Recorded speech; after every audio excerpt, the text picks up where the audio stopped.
তৰণী শ্ৰীমন্ত শংকৰে পাৰ ভাঙি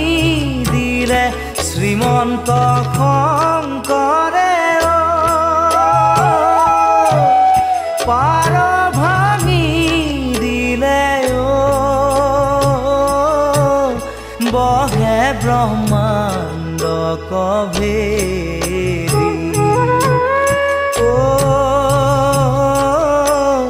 বহে ব্ৰহ্মাণ্ড কভেৰি গোবিন্দৰ প্ৰেম